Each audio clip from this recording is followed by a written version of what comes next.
Inside a keycard, a passport, a warehouse label, or a retail tag, there may be no battery, no screen, and no moving parts, yet it can still answer when questioned.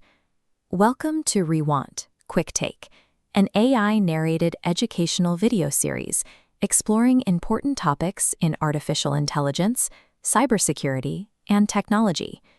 Each episode draws from source materials connected to Professor Adam Scott Wandt of John Jay College of Criminal Justice, including lectures, notes, research, recordings, and earlier works. The series is designed for public education and provides a cinematic overview of those materials. This episode was assembled using artificial intelligence. The final narration and presentation may not always fully reflect Professor Wandt's precise views, wording, or intent. At its core, that answering mechanism relies on RFID, or radio frequency identification. Instead of scanning a printed barcode with a camera, a nearby reader sends out a radio signal, and a specialized tag responds wirelessly with stored information. Because people rarely see this exchange happen, it is easy to assume the technology acts like a GPS tracker, continuously broadcasting a location. The reality is far more localized. It simply logs a frictionless interaction when an object crosses a specific physical threshold. That invisible operation creates an odd dynamic. We pass through turnstiles and scan pallets every single day, yet the underlying mechanics of how these interactions work and the limits of what they can actually track remain largely out of sight. Look at the basic physical interaction. A reader is hooked up to an antenna that constantly creates or listens for a radio field in a specific frequency. When an object with an embedded tag enters that field, the communication begins. Most tags you encounter are completely passive. They do not have their own internal power supply. Instead, they borrow energy directly from the reader's incoming radio waves, just enough to wake up the internal microchip and reflect a short burst of data back. Active tags take a different approach. They contain their own onboard battery. Supplying their own power drastically increases the broadcast distance, but it also means the tags are physically larger, cost more to manufacture, and eventually run out of juice. In the middle are semi-passive tags. These use a built-in battery strictly to run internal circuitry, like environmental temperature sensors, but they still rely on the reader's signal to power the actual radio transmission back to the system. Here is a practical example of a specialized tag in action. An agricultural worker uses a handheld wand reader to scan an animal's ear tag. The reader generates the field. The tag responds with an identification number, and the farm precisely logs the animal's movement or health record.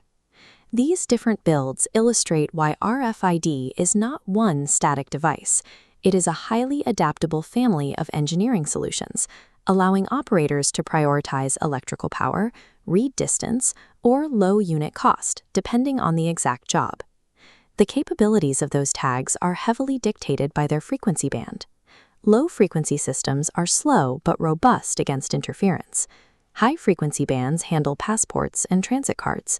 Meanwhile, ultra-high-frequency systems process dozens of warehouse boxes simultaneously. This passport cover features the standard contactless symbol, which operates via NFC, or near-field communication. NFC is a very specific, short-range branch within the high-frequency RFID family. It overlaps with this ecosystem, but it is not a blanket term for the entire technology. This visual directly compares two identification systems. You have a traditional optical barcode on the book, which requires a laser or camera to clearly see the printed lines. Mixed to it is the RFID tag. Its primary operational strength is that it communicates via radio waves, meaning it functions perfectly even when hidden inside a cover or buried. However, relying on radio waves creates physical vulnerabilities. Metals can reflect signals. Liquids can absorb them. If hundreds of tags are clustered too closely together, the signals collide, causing missed or false reads that break the automation chain. That physical layer is also an attack surface. Unencrypted tags can be skimmed by unauthorized readers hidden in a crowd. Weak identifier codes can be cloned onto blank cards. In access control settings, attackers can intercept a reader's ping and relay it over long distances to a distant tag. The physics of radio waves enable quick, frictionless data collection. Yet that exact same accessibility requires engineers to implement deliberate, system-level security designs to prevent those signals from being abused. In most deployments, the physical tag itself is relatively dumb. It usually holds nothing more than a serial number. The actual intelligence, and the real danger, lives entirely in the enterprise backend. When a reader captures that serial number, it passes it to middleware and a central database. The software looks up the number, determines what the object is, and executes the real-world action, whether that means unlocking a door, verifying a travel document, or updating a global supply chain. This backend log clarifies the continuous tracking myth. A typical RFID event does not generate a live, moving map of your location. It merely provides proof that a specific tag entered the narrow range of a specific reader at a precise timestamp. For digital investigations and legal proceedings, that isolated log is a crucial piece of evidence, but it is entirely circumstantial. A location read proves the tag was there.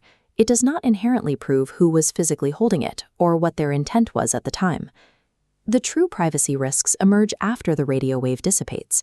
The threat lies in the institutional policies dictating how long that location data is retained, who gets access to it, and how the organization stitches those isolated moments together to form a broader context.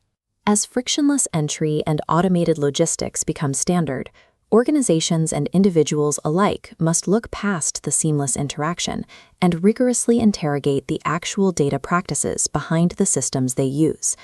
Whenever an invisible system offers convenience, it demands three critical evaluations. What data is being collected? What security protects it? And what decisions are being made from that data? Like, follow, and subscribe for more deep dives into emerging technology, digital investigations, and the ideas shaping our future. And remember, stay curious and want knowledge.